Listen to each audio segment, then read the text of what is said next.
Oh,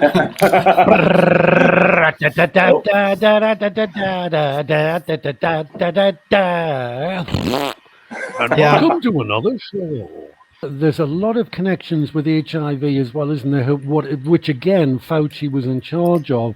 And yes. anybody who knows the debacle around Judy Mikovits, who was Yeah. one of the research directors under Yeah. Fauci.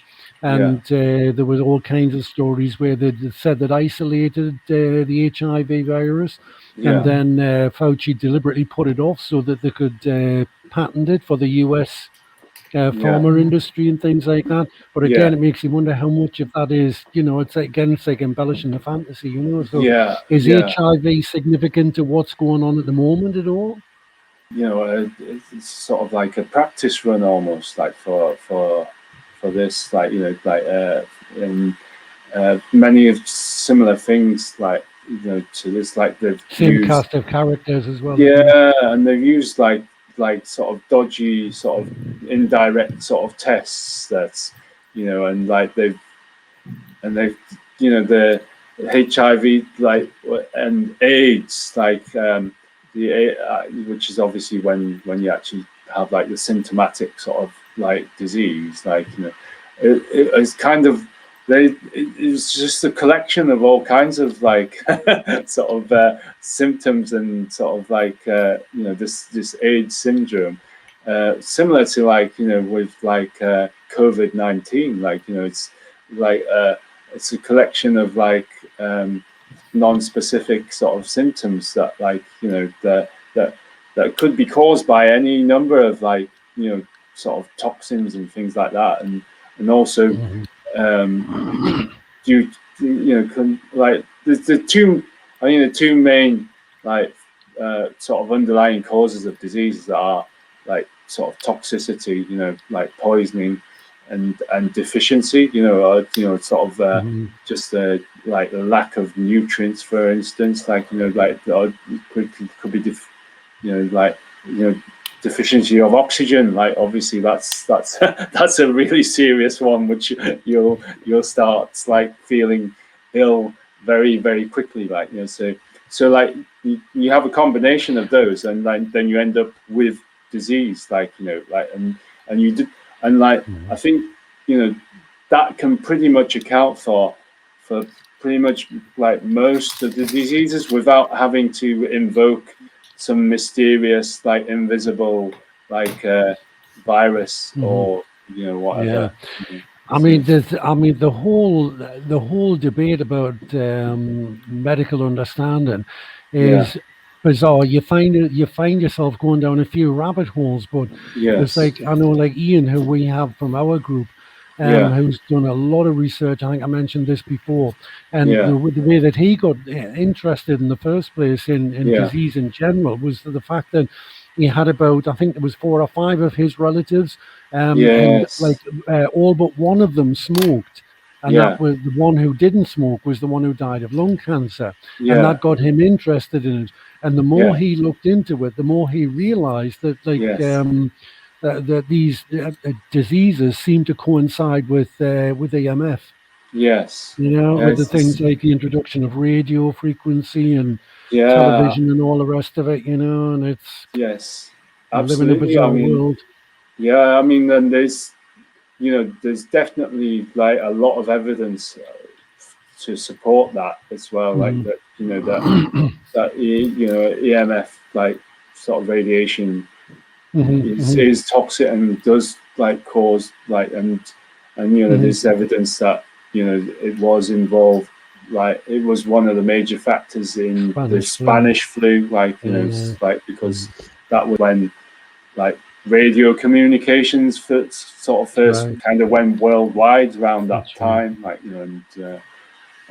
think I believe there were other factors involved as well. It was like a multiple factors coming together, and wasn't one single thing.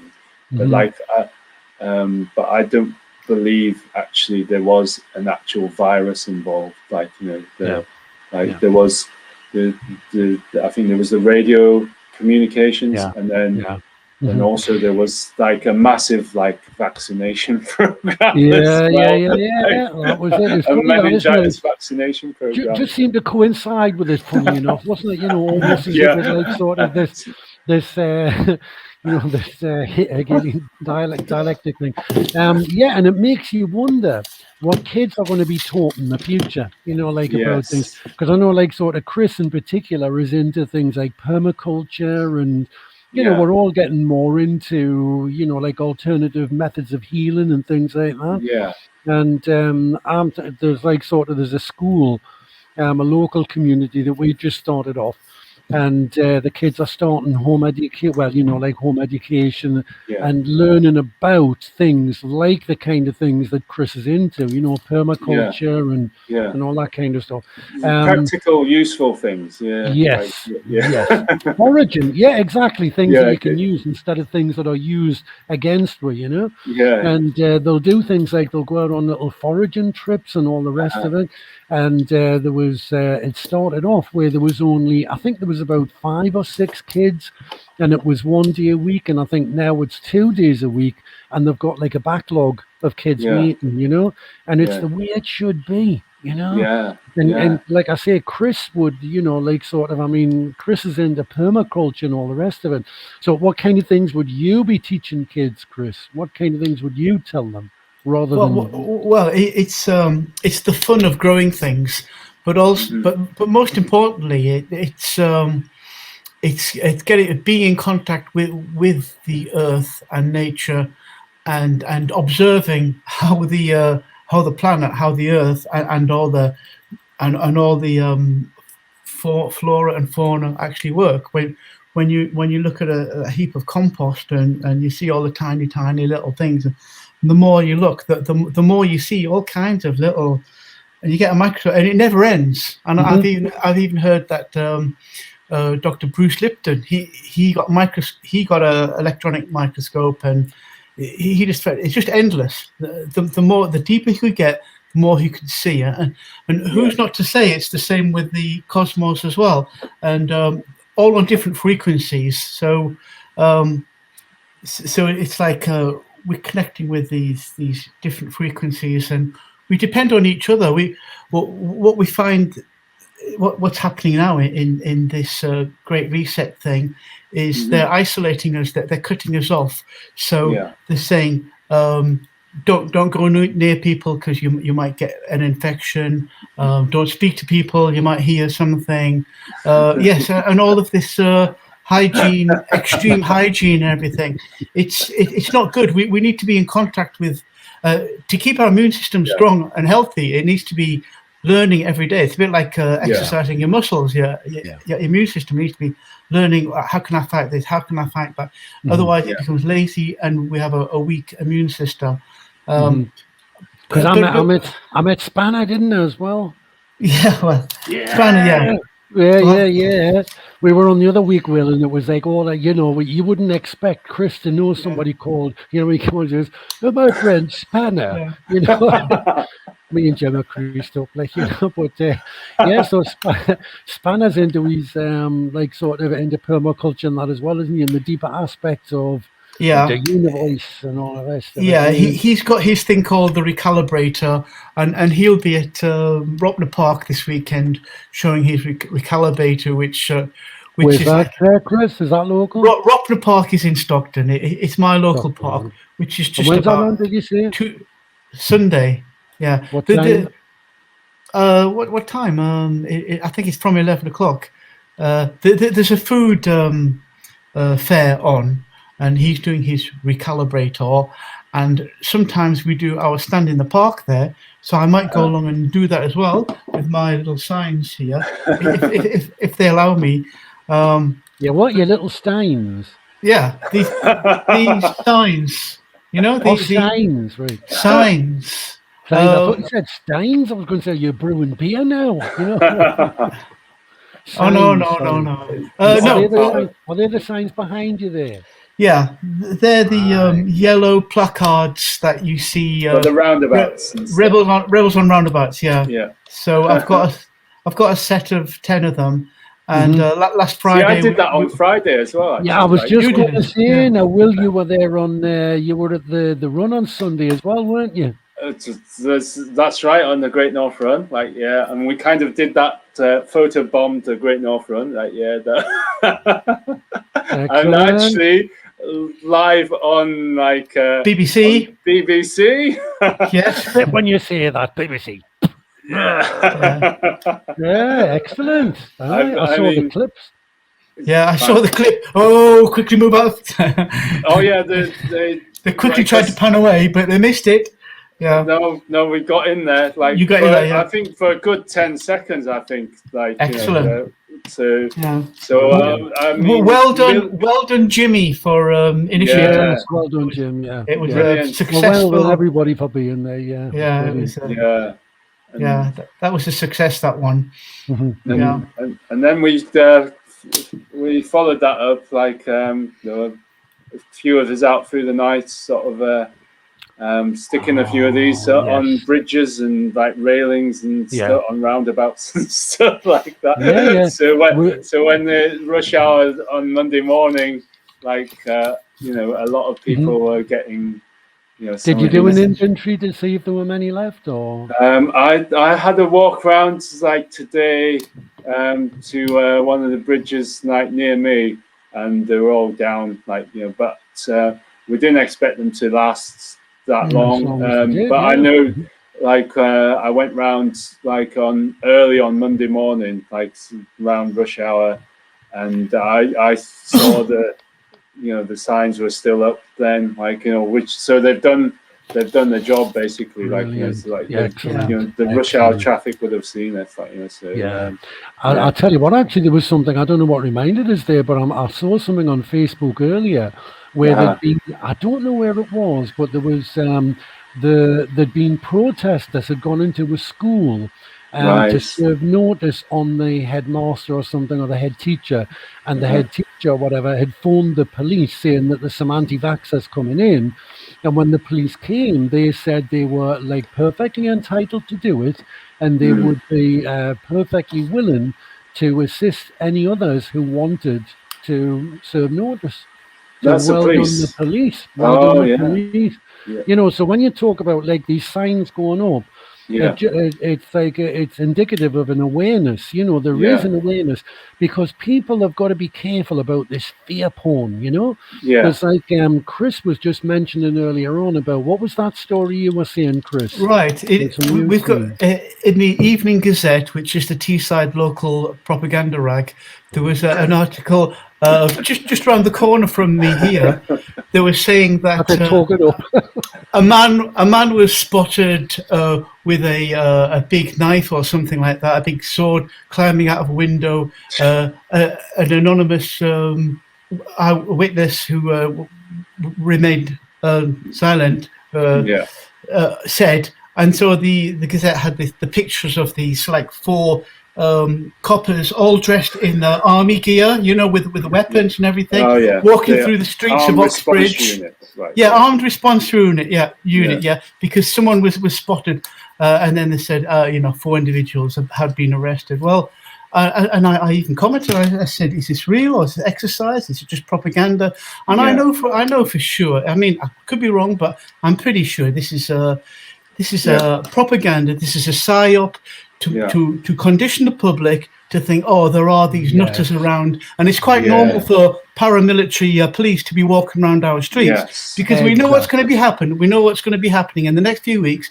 Schools are going to go into lockdown because they're going to say there's a nutter outside with a knife or something. And lock the children in, lock them in their classrooms, terrify them, cut them off from communication with their parents, and then say, there's an emergency, you've got to get vaxxed or whatever, otherwise you'll die. Something like that. Now this brings up a subject as well that, like, sort of, that's close to all our hearts. Like, we all know about a situation that's happened recently in a club where we go to. For people who don't know, we'll have a club where we'll probably get like 100+ people turn up every week. It's become a rallying point for the Northeast. And one of the things that's developed over the last few weeks, where a character turned up. I mean, we do get new characters like come into the area all the time, but one particular character called Paul. Now he was saying all the right things, you know, like coming in, like saying all the right words and all the rest of it. But what he was actually doing was he was basically recruiting some of the more naive members of the group into basically hate speech. There was one of the members who he'd actually approached asking if they wanted to buy a gun. Things like crossbows and bows and arrows and things like this. Now, I didn't know that. Now, at the protest a couple of weeks ago, this character Paul was seen, and I've seen the footage myself, actually liaising with the police. You know, I saw that. The way there is no denying it. And what's going to happen when you're talking about, you know, like the lockdowns and the kids being frightened into, you know, like sort of where they're using this again, this fear porn. What they're going to do is they're going to use this excuse to close down our club that we go to, and they're going to come in and they're going to say, well, the reason we're closing this down is because there's been hate speech and people, you know, like sort of organise an act of rebellion with armed responses and things like that. The word has to go out there. The police, the authorities have done this, not us. We are peaceful. We are a peaceful gathering, and we were infiltrated by this Paul, used in whatever category they used him for, whether he was an undercover policeman, whether he was someone that coerced with promises of, you know, like rewards for or leniency or something. I don't know.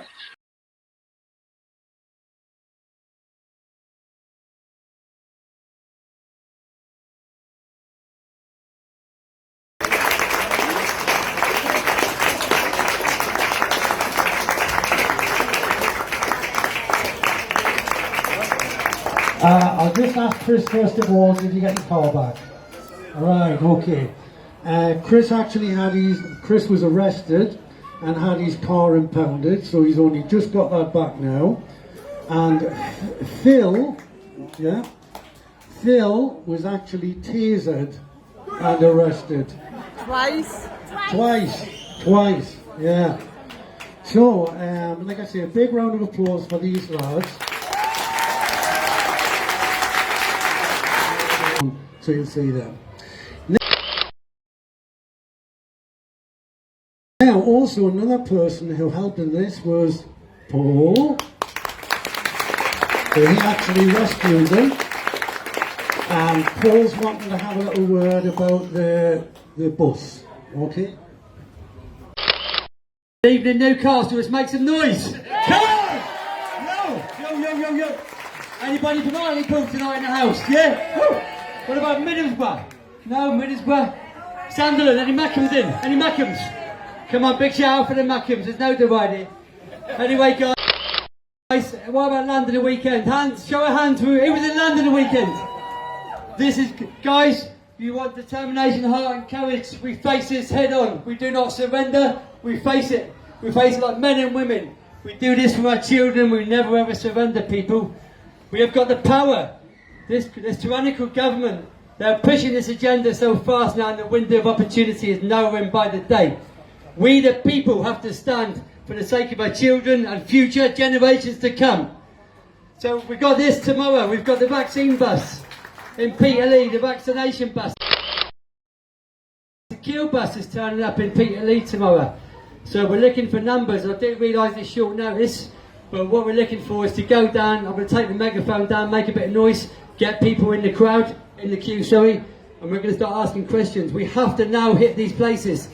We are now inside an information war, okay? Simple as that, guys, and we have to have the courage now to face these people head on. It really is as simple as that, okay? So we stand for our children, and we never ever surrender. So tomorrow, Peterlee, 2 p.m, I'm going to give the, I can't get this up on a big screen, so I'm going to give you the, I'm going to give you guys the address. I don't know the area, but it's Peterlee Castle Dean Shopping Centre. I don't know if you guys are familiar with this, but this is our time now to make a stand. These people are on our doorsteps, so we stand and face it. All right, and we get down there and we start asking questions. I'll take the megaphone down, we're going to be noisy, I'll take the PA system, and we're going to have a party down there. Simple as that, guys. Just an hour, 2 hours, let's go, come on! Woo! Yeah! No surrender, we never ever surrender. We are patriots, and we will fight this to the very end. It's as simple as that, we will fight this like men and women of the truth. Thank you, Newcastle!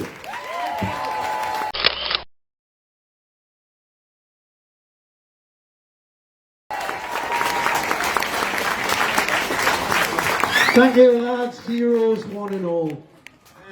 Right, so I don't know whether anyone wants to take a little break at the moment, or whether we just want to crack on with more speakers. Who shouted break? Right, okay, we'll have a little break to get one of you. Oh, hang on a second, 2 chicks, one wants to say something.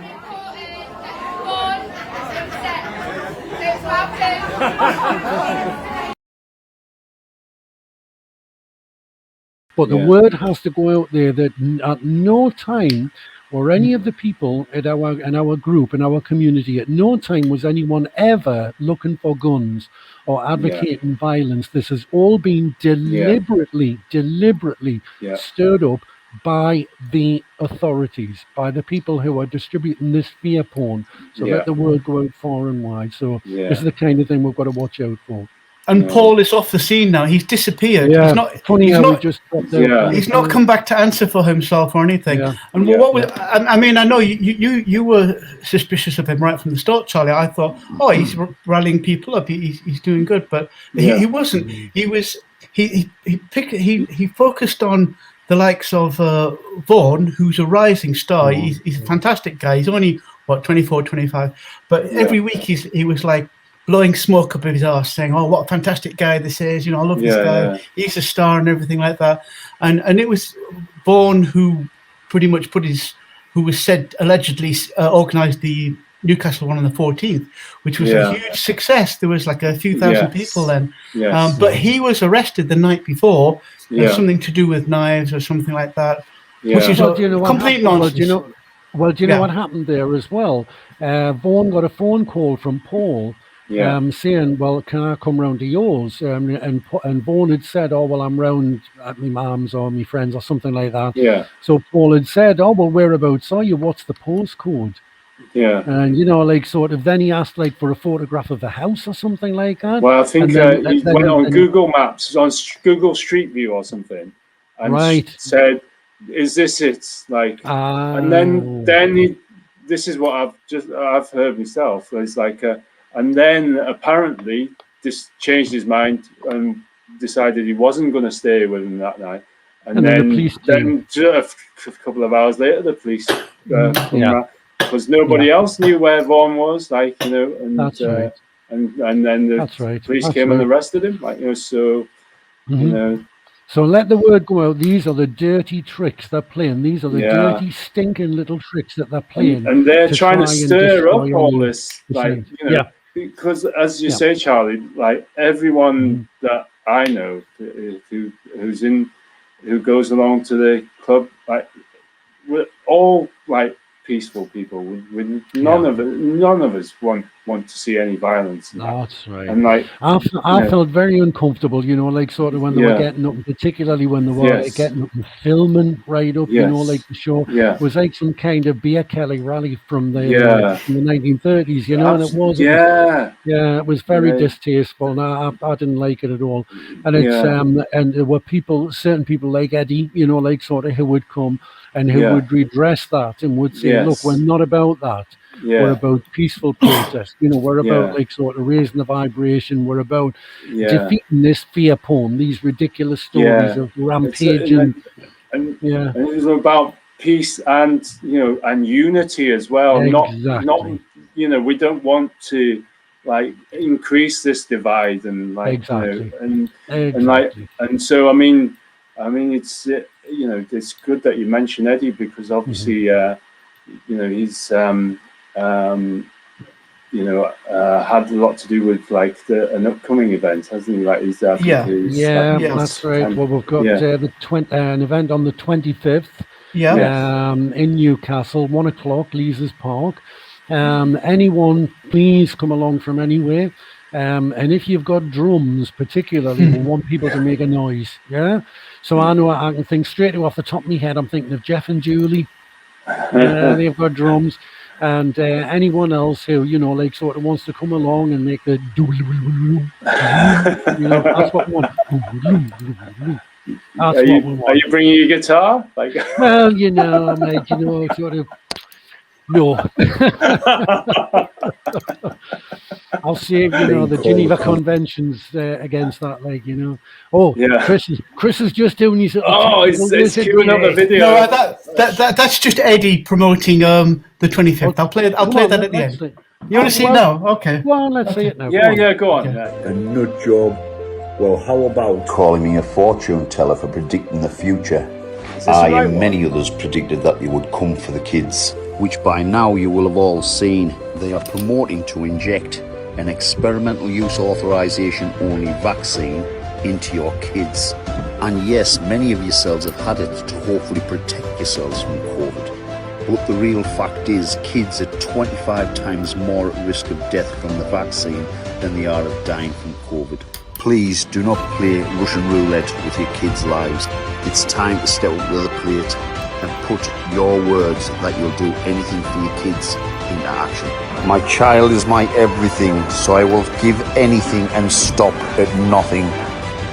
So this is a call for all of you who attest to this, to come to Newcastle, to make some noise, to roar like lions in the Freedom March for the people. 1 p.m. the 25th of September at Leazes Park. This is not conspiracy, it's about our kids. Leave the kids alone. Time to raise the game now, people. Because if you don't, they're going to harm your kids. Let them know we do not comply. In Newcastle United. March with us, 1 p.m, Saturday the 25th of September from Leazes Park. We are stronger together. Yeah, I've got a lot of respect for Eddie. He's gone to a lot of effort to speak to the police, to arrange to get agreements with them. Yeah. And these have all been minuted and everything. So I've got every confidence that the police will behave and we will behave. I mean, well, it was Eddie as well who had like the innovative idea of when he was doing the protest from his gym, where he was basically, people were coming and he was saying they weren't exercising, they weren't paying them, that was it. They were just contributing towards a protest, Yeah. So it's like sort of, I mean, for people who don't know Eddie, I mean, he's been like a giant in the bodybuilding industry and the like sort of the strongman industry, but that's not who he is now. He's much more than that, He's a giant really in the freedom movement nationally, not just locally. He's done a hell of a lot, and he's put on buses for us down to London. Yes. Exactly. Yes, if it hadn't been for Eddie, there would have been lots of us would have missed those protests. You're right, Will. That's right. Definitely. He was busing at least 30, maybe 50 of us, 2 buses at one time. That's right. To London. So massive job he's done. And he gave a very emotional and stirring talk at our meeting place a couple of weeks ago, talking about how some of his good friends had committed suicide because they're so much dependent on their daily workout, and it was denied to them, and they just couldn't cope. They had mental health problems. And I think there were about 3 or something like that. And he started to look into the national statistics, and he realized there was something definitely wrong, and that's when he started his campaigning. So a lot of people have come to the debate from different directions, I mean, Will's come to it from like a medical direction. I think a lot of we've been cynical about the way society's run for a number of years, but it's really like, I suppose, since this ridiculous situation kicked off, we realised the depth and the breadth of the corruption. We knew it was corrupt, but it's like everything. I mean, you could put the tagline, I think, to society could be, everything is a lie. Yes. Everything is a lie.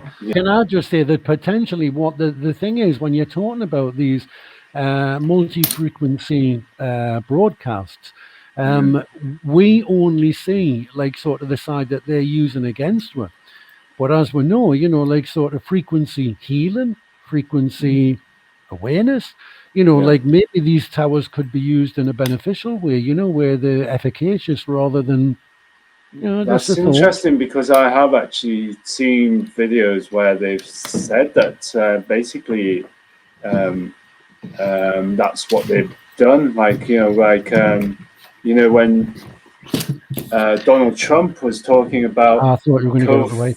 Kofefe, like, apparently that's referring to, is it cobalt, vanadium, iron, like, you know, right. So it's like an alloy that is able to somehow neutralize these harmful frequencies of, like, you know, the letter and the number, and actually turn them into sort of healing sort of frequencies. Apparently, like, you know, and I think there is a patent for this sort of device that you can, you know, made from this alloy, like, and you can place that, you know, in or around these like towers, and it will actually neutralize the harmful frequencies and actually convert them into sort of actually healing frequencies, like, you know, but I don't know how true that is, but, like, you know, it's, you know, it's out there, it's a possibility, isn't it?